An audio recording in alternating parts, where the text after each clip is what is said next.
Potter's Journal, we have got an unboxing to do.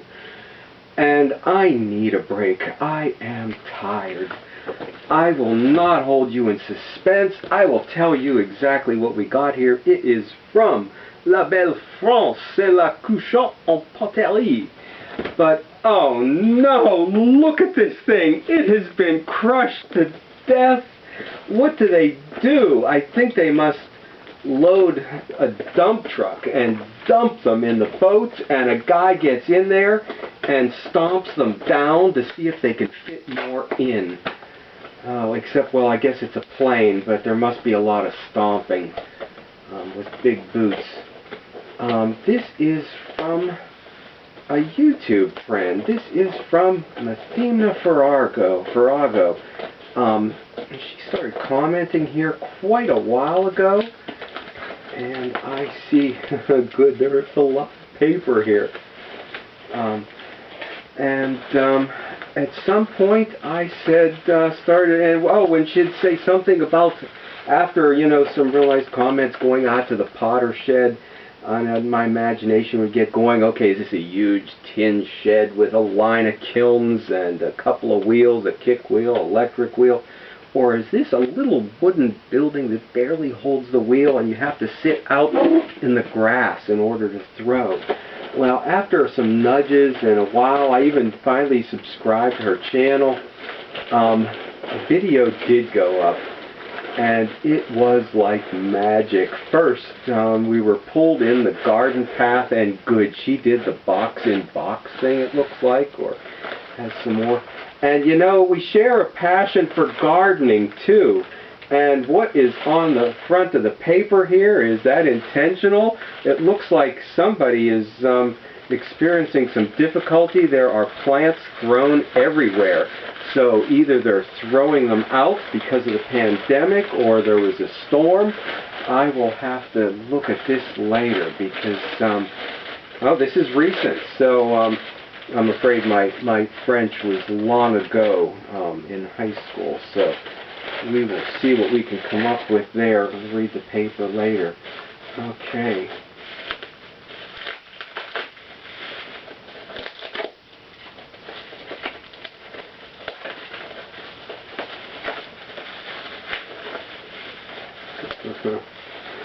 But, okay, so first she did the videos of the garden path and drew us in, and look at that. We've got the moth on there. And there is a note. And I hope he's okay in here. And then I had no idea what her abilities were, because it sounded like she was relatively new from the comments on my channel and on others. Okay, and I was worried about the nose, but I see plenty of wrapping there.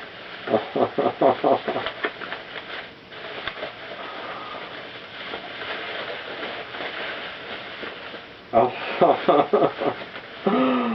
I don't believe it. Oh, look at him. Look at him. You go to her channel. The video is much, much better. Oh, okay, so it looks like she's using earthenware clay. They are dipped in slip. Oh, is he something else? I can just hear him squeal. Although it sounds like she's displaced. And she pines for merry old England. I mean, I can see him rooting around in the French countryside, outside the village church. Well, this is very excited about getting this piece. I had this spring's. I don't collect a lot because I can't afford to collect it a lot. And you know, I said I went to purchase one. And she said, how about a trade? So I wasn't expecting that. Now the problem is, Okay, and judge from her YouTube name, at first I wasn't sure if it was she or not, so I finally did ask, but it was quite apparent when on the trade she said I gave her a lineup of 3, she couldn't decide, so it was quite obvious then. But okay, so I don't know if I should send the one on the left or the one on the right. So I will work that out.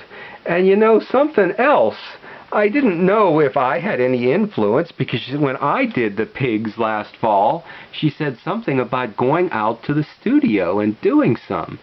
So I don't know if that happened. But here they are. They will be here very happy here together. I'm going to put this up with some other videos in a playlist on my collecting series. I've been to Jugtown Pottery and picked up the candlesticks there. My first YouTube pot was watching Steve Booten do an unloading and getting a piece. And then going big time, somebody with Clive Bowen with a gallery behind him. And this was very nice because this is somebody I've corresponded with and got to know real well through her videos. So this one really means a lot to me.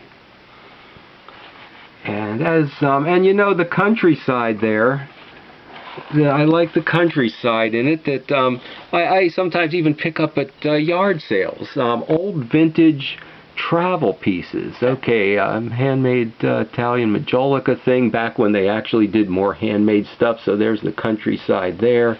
And that's what I like too about him, the countryside, and you could actually see him, okay, rooting around in the brush. And squealing along with the birds. Another piece I picked up a long time ago from a Pittsburgher, the regional artist, Kurt Mangus, a cat here, who he just took the clay and kind of roughly put it together, and out came a cat.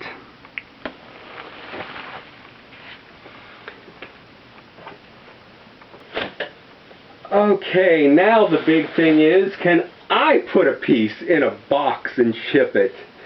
I've never done that before. I do want to get an Etsy site here eventually. So this will be my first practice to see if it's done. I did not want to do something like pie plates. I wanted to pick something that, you know, would go in a box squarely and you not have to pick to ship. But somehow I knew that this is one of the things I really like making. This is something that everybody else has really liked. So, okay, you forced me into it. I'll have to start with what I didn't want to do and do it right. Stop back next week and see, okay, how I get one of these things boxed up for shipping out. Okay, Mythimna, thank you so much. When I asked, I didn't think you'd do it. Thanks a lot. Ok, merci beaucoup, c'est très joli, l'accouchant.